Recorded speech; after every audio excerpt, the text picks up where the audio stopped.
हमारे मित्र किट की बात आती है तो मिट्टी के अंदर सबसे बढ़िया व जो फेमस कार्य है वो हमारा रहता है अर्थवॉर्म का, जिसे आप मिट्टी का केचुआ भी बोल देते हो, कुछ एक भाषा में इसे गंडोवा भी बोला जाता है। आमतौर पर देखा जाए तो ये जो कीट है वो एक तरह से लेबर का कार्य करता है, यानी कि मिट्टी की खुदाई करने में ये सबसे सक्षम रहता है और ये एक ऐसा लेबर है जो फ्री ऑफ कॉस्ट कार्य करता है। हमारी मिट्टी को सुधारने के लिए या फिर हमारी फसलों की पैदावार बढ़ाने के लिए इस कीट का नंबर 1 पर स्थान आता है। इस कीट के बारे में अगर आपको कुछ और जानना हो तो आप गूगल भी कर सकते हो, या फिर काफ़ी सारे ऐसे फार्मर हो जो कि केचुए या फिर गंडोए के बारे में जानते हैं कि हमारी फसलों के लिए कैसे फायदेमंद होता है। हमें पता है कि ये जो कीट है वो हमारे लिए काफ़ी ज़्यादा फायदेमंद है।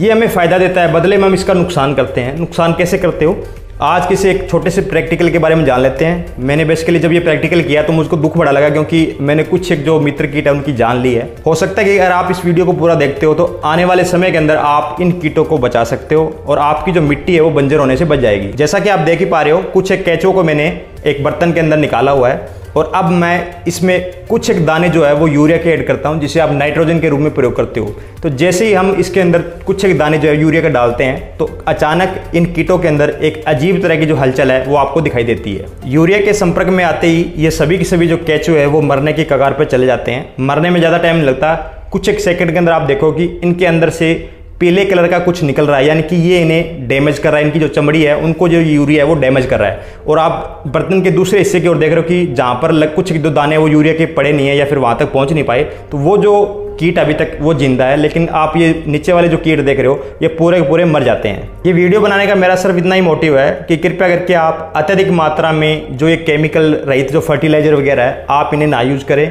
जिस मात्रा में आप अपनी फसलों के लिए इनकी जो रिकमेंड है आप उतना ही प्रयोग करें। किसी अदर फार्मर की जिद में या पड़ोसी की जिद में आप इनका जो अत्यधिक है वो प्रयोग ना करें।